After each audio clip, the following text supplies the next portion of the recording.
नमस्कार, स्वागत है आप सभी का उत्तराखंड के हमारे इस बुलेटिन में। आपके साथ मैं अंजलि झा। तो चलिए बुलेटिन की शुरुआत करते हैं खबरों से।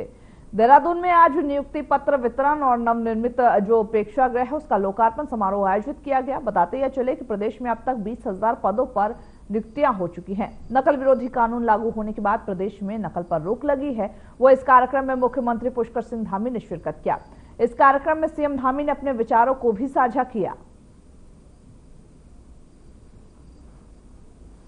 सहज रूप से उपलब्ध हो सकें उसके लिए हम काम कर रहे हैं और इसमें 5 मेडिकल कॉलेज पहले ही संचालित किए जा चुके हैं, जबकि 2 और मेडिकल कॉलेजों का कार्य अब अंतिम दौर पर पहुंच गया है। तेजी से उन पर भी काम हो रहा है। इतना ही नहीं, हल्द्वानी, देहरादून और श्रीनगर मेडिकल कॉलेजों में सुपर स्पेशलिटी विभाग भी स्थापित किए गए हैं, जहां कार्डियोलॉजी, न्यूरोसर्जरी, यूरोलॉजी जैसी अत्याधुनिक चिकित्सा सुविधाएं भी उपलब्ध कराई जा रही हैं। साथ ही हल्द्वानी में राज्य के प्रथम आधुनिक कैंसर संस्थान का निर्माण कार्य भी प्रगति पर है।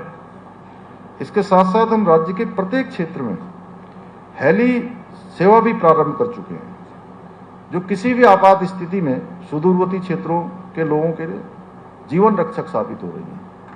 अनेक अवसरों पर उस हेली सेवा के कारणों को हम लोगों के स्वास्थ्य को और आपात स्थिति में उनको लाने में बहुत मदद प्राप्त हो रही है। इसके अतिरिक्त राज्य में निःशुल्क जांच योजना के अंतर्गत 207 प्रकार की पैथोलॉजिकल जांचें, उनकी भी निःशुल्क सुविधा राज्य के अंदर प्रदान की जा रही है। हमारी सरकार द्वारा जहां एक और जिला अस्पतालों और सामुदायिक स्वास्थ्य केंद्रों का आधुनिकीकरण कर उन्हें बेहतर सुविधाओं से युक्त किया जा रहा है, वहीं उत्तराखंड में टेलीमेडिसिन सेवाओं के माध्यम से दूर दराज के गांवों में विशेषज्ञ डॉक्टरों द्वारा परामर्श सुविधा भी प्रदान की जा रही है। हम अपने सभी सरकारी अस्पतालों, मेडिकल कॉलेजों में स्टाफ की कमी को दूर करने के लिए निरंतर प्रयास कर रहे हैं। इस क्रम में चिकित्सा शिक्षा को सशक्त बनाने के लिए अब तक 173 असिस्टेंट प्रोफेसर, 56 संकाय सदस्य, 185 तकनीशियन भी नियुक्त किए जा चुके हैं। आप सभी भली भांति याद होगा आप सभी को कि पहले उत्तराखंड में किस प्रकार से भर्तियों में पक्षपात होता था, किस प्रकार से नकल माफिया हावी रहते थे और कैसे धांधली होती थी, भ्रष्टाचार होता था, जिसकी वजह से जो हमारे योग्य उम्मीदवार होते थे, योग्य अभ्यर्थी जिनका चयन होना चाहिए था, उन प्रतिभाओं का भविष्य अंधेरे में जा रहा था और उनका ही नहीं भविष्य अंधेरे में जा रहा था। उनके माता पिता जो अपने बेटे बेटियों के माध्यम से जो अपने जीवन में नहीं कर पाए, वो सोचते थे कि हमारे बच्चे जो है उसको आगे बढ़ाएं, उनके सपनों को पूरा करें। यानी कि केवल बेटे बेटियों का सपना नहीं होता था, बेटे बेटियों के साथ उनके माता पिता का सपना भी जुड़ा होता था।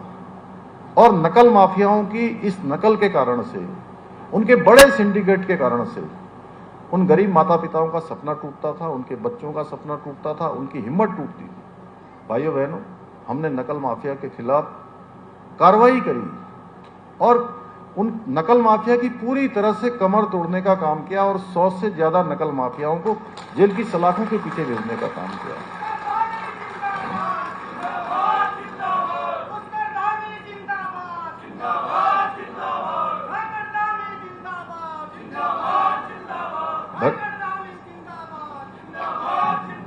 भर्ती प्रक्रियाओं में लगे कलंक को मिटाने के लिए हम राज्य में देश का सबसे सशक्त नकल का कानून लेकर आए हैं। उसी का परिणाम है। मैं तो अभी इस कार्यक्रम में आने से पहले एक बड़े चैनल के कार्यक्रम में सम्मिलित हुआ था दिल्ली में, तो मैं तो भूल ही गया था कि 1300 लोग आज जुड़ गए और इससे पहले कुछ और जुड़ गए। मैं तो वहाँ 20,000 से अधिक कह रहा था। अभी धन सिंह जी ने कहा कि 22,000 से अधिक हो गए।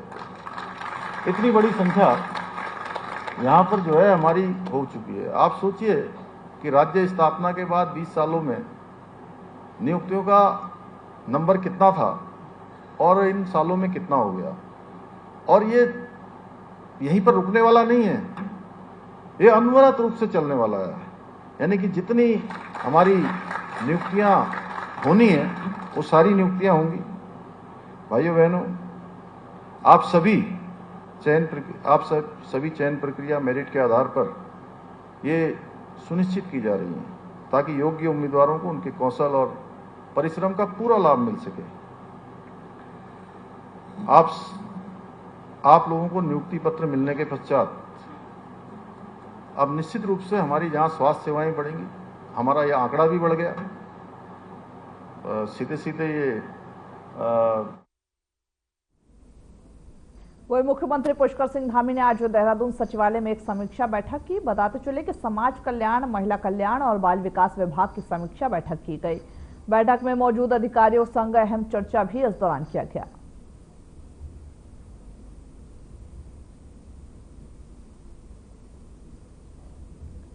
तो जहां आज बाल विकास विभाग की समीक्षा बैठक किया गया और साथ ही साथ इस दौरान वरिष्ठ अधिकारी भी मौजूद थे। सीएम धामी जहां सभी को दिशा निर्देशित करते हुए नजर आए। उत्तराखंड में अवैध मदरसों और अवैध अतिक्रमण के खिलाफ कार्रवाई तेज हो गई है। हाल ही में हरिद्वार में 5 अवैध मदरसों पर कार्रवाई की गई और उन्हें सील किया गया। इस मामले में सीएम पुष्कर सिंह धामी ने कार्रवाई का जायजा लेते हुए कार्रवाई जारी रखने की बात कही।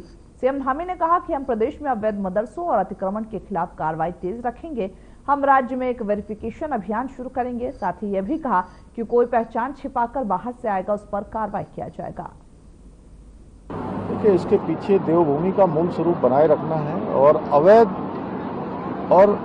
अवैध अतिक्रमण है, इंक्रोचमेंट है, अवैध मदरसे हैं। हमने कहा है कि देवभूमि के मूल स्वरूप को किसी भी कीमत पर हम खराब नहीं होने देंगे। देवभूमि का अस्तित्व बचा रहना चाहिए क्योंकि देवभूमि को पूरे देश दुनिया के लोग देखते हैं और कानून के साथ जीना सबकी आदत में आना चाहिए। और देवभूमि में अब जो भी रहेगा, बाहर से आएगा, असंदिग्ध अवस्था में आएगा, पहचान छिपा के आएगा, उसके खिलाफ हमने कार्रवाई प्रारंभ की है। 160 के करीब ऐसे मामलों में अभी कार्रवाई हुई है अवैध जो रूप से चल रहे थे।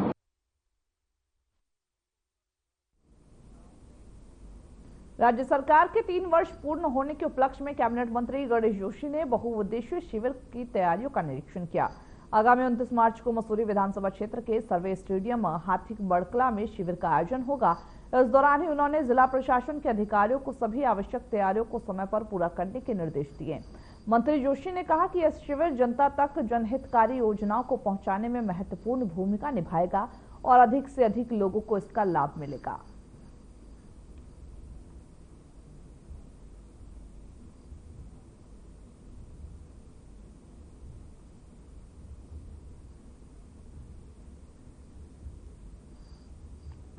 मंत्री गणेश जोशी ने दिशा निर्देश दिए और साथ ही साथ कहा कि 3 साल पूरे होने पर एक बड़ा आयोजन किया जा रहा, बहुउद्देशीय शिविर का आयोजन किया जा रहा, जिसमें तैयारियां जो हैं उसको जल्द से जल्द पूरा होने के लिए निर्देशित किया और साथ ही साथ यह भी कहा कि विकास का जो कार्य है वो आगे बढ़ता रहेगा।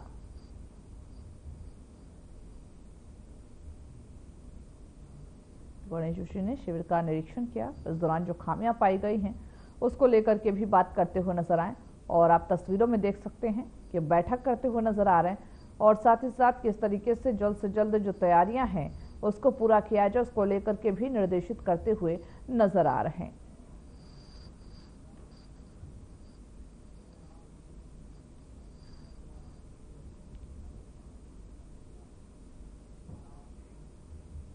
वह क्षेत्र के भ्रमण पर पहुंचे कांग्रेस पूर्व सांसद प्रदीप टम्टा ने जहां बेरनाग में प्रेस वार्ता कर बीजेपी सरकार पर गंभीर आरोप लगाए।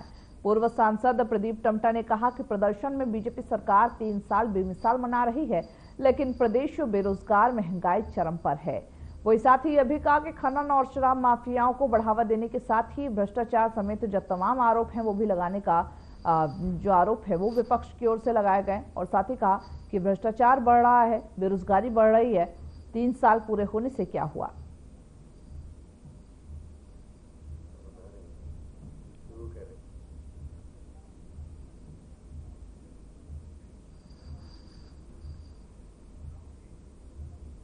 वो उत्तराखंड में अवैध मदरसों, मस्जिदों को निर्माण पर लगातार कार्रवाई की जा रही है, जिससे राज्य की जो राजनीति है उसमें तूफान मचा हुआ है।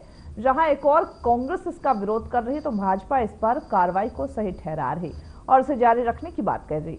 वो इसी बीच बीजेपी के लैंसडाउन विधायक महंत दिलीप सिंह रावत का एक नया बयान सामने आया है।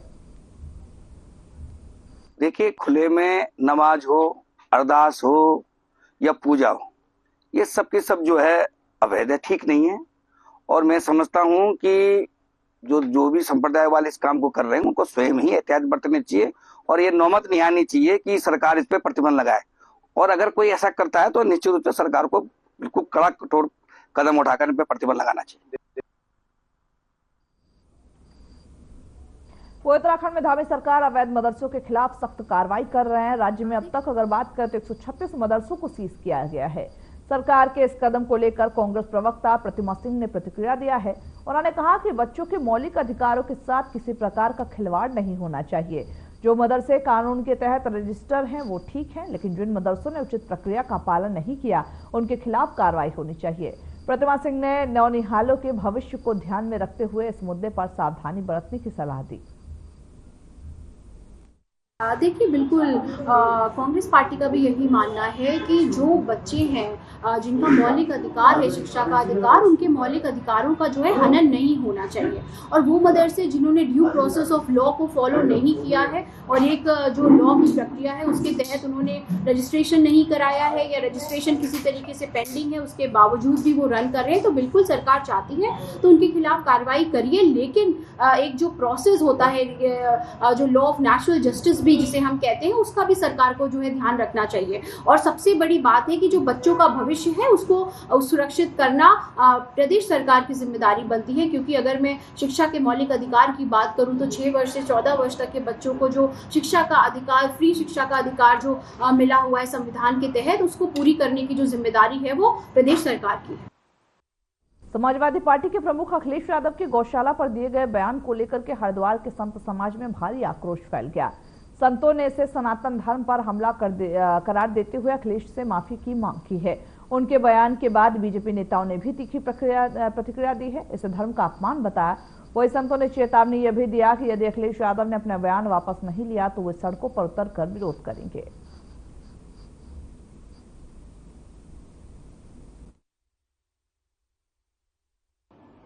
आज अखिलेश यादव जी का एक बयान मैंने देखा जिसमें उन्होंने कहा कि भारतीय जनता पार्टी को बदबू पसंद है इसलिए वो गौशाला बना रहे हैं और हमें इत्र पसंद है इसलिए हम इत्र पार्क बना रहे हैं। मैं उन्हें याद दिलवा देना चाहता हूं कि ये भारतीय संस्कृति है जिसमें समुद्र मंथन के अंदर तीसरे नंबर पे गोदेनी गौ मंथन में निकली थी और जिसकी पूजा पूरा विश्व करता है और हिंदू धर्म में इसकी सबसे ज्यादा मान्यता है। और इसी का दूध पी के वो आज इतने बड़े हुए हैं जिसमें से उन्हें महक आने लग गई है। ये बड़ा ही शर्मनाक उन्होंने वाक्य कहा है जिसका हर एक समाज विरोध करेगा।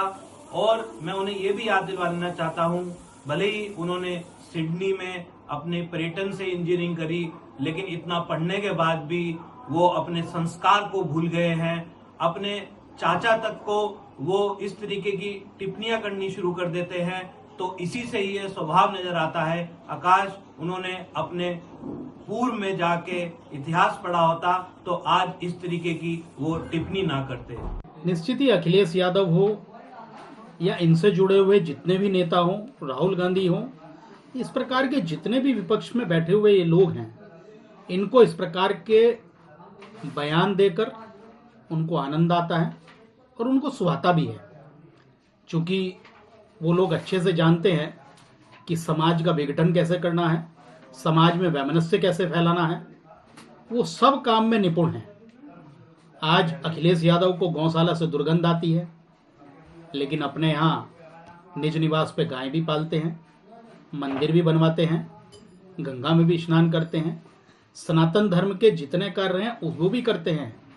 लेकिन जैसे ही वो घर से बाहर कदम निकालते हैं तो सनातन विरोधी बातें कर कर और सनातन के प्रतीक चिन्हों पर लगातार हमलावर होकर समाज में विघटन करना, वैमनस्य पैदा करना और एक वर्ग विशेष को अपनी ओर आकर्षित करने के लिए इस प्रकार के बयान देते हैं। भारत की राजनीति को न जाने क्या हो गया है, रोज गंदगी परोसी जा रही है, एक दूसरे पर आरोप प्रत्यारोपण, किसी को गौशाला में बदबू आ रही है गौशाला खोलने पर, कोई फ्री बांटने में लगा है।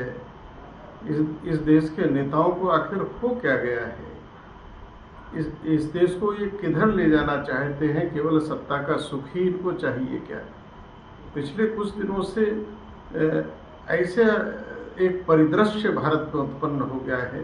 किसी समय देश में ऐसे ऐसे नेता होते थे, लाल बहादुर शास्त्री जी जैसे होते थे, और अनेक लोग हुए, राम मनोहर लोहिया जी हुए, अटल बिहारी वाजपेयी जैसे लोग हुए, जिनका नाम भी लोग बड़ी श्रद्धापूर्वक लेते थे। आजकल के नेताओं के बयान सुनकर तो लगता है कि भारत की राजनीति आखिर किस दिशा में जा रही है। बड़ा सोचनीय, बड़ा विचारणीय ये। वही जिलाधिकारी सविन बंसल ने आज खाद्य गोदाम गुलर घाटी का औचक निरीक्षण किया और दूसरे दिन भी प्रशासन की कार्रवाई गतिमान है।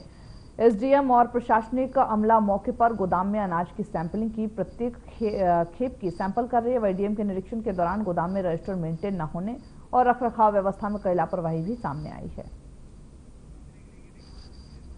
उधम सिंह नगर में बाबा तरसेम सिंह हत्या के दूसरे आरोपी सरबजीत सिंह को पुलिस ने काशीपुर में मुठभेड़ के दौरान गिरफ्तार किया है।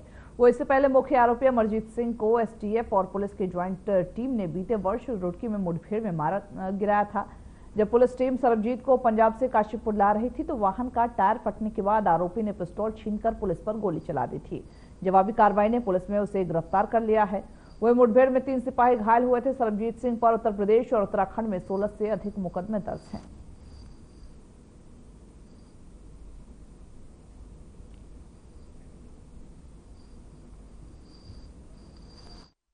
माननीय मुख्यमंत्री उत्तराखंड महोदय के उत्तराखंड राज्य को भयमुक्त और अपराध मुक्त करने के लक्ष्य को पूरा करने में उधम सिंह नगर पुलिस निरंतर कार्रवाई कर रही है। पिछले वर्ष बाबा तरसेम की हत्या नानक मत्ता थाना क्षेत्र में की गई थी, जिसके मुख्य आरोपी सरबजीत सिंह को कल रात तरन तारण से गिरफ्तार किया गया। सरबजीत सिंह पर 2 लाख रुपए का इनाम था और इसकी सूचना पुलिस को बहुत दिनों से प्राप्त हो रही थी, लेकिन ये समय समय पर अपना स्थान बदलता रहता था, जिसके कारण से इसका पकड़ा जाना मुश्किल हो रहा था। कुछ दिन पूर्व मेरे द्वारा नानक मत्ता थानाध्यक्ष के नेतृत्व में एक टीम बनाई गई, जिसमें कुल 12 लोग थे, और कल रात को सरबजीत को तरन तारण क्षेत्र से गिरफ्तार किया गया। उत्तराखंड में 30 अप्रैल से 4 धाम यात्रा शुरू हो रही है। वहीं इस बार फिर से 4 धाम यात्रा में वीडियो रील बनाने वालों यूट्यूबर्स की एंट्री रोकने की तैयारी की जा रही। केदारनाथ बद्रीनाथ पंडा समाज ने यह तय किया है कि जो रील बनाने वाले लोग हैं मंदिर परिसर में उन्हें आने नहीं देंगे। यदि कोई ऐसा व्यक्ति करता हुआ पाया गया तो बिना दर्शन के ही वापस लौटा देंगे। इस बारे में प्रशासन को भी बता दिया गया। केदारनाथ सभा के अध्यक्ष राजकुमार तिवारी ने बताया है कि पिछले साल रील बनाने वालों के चलते काफी अव्यवस्था फैली थी। समुद्र तल से 12,000 फीट ऊपर केदारनाथ धाम में ढोल नगाड़ों का शोर सिर्फ रील बनाने वालों के लिए ही किया गया था।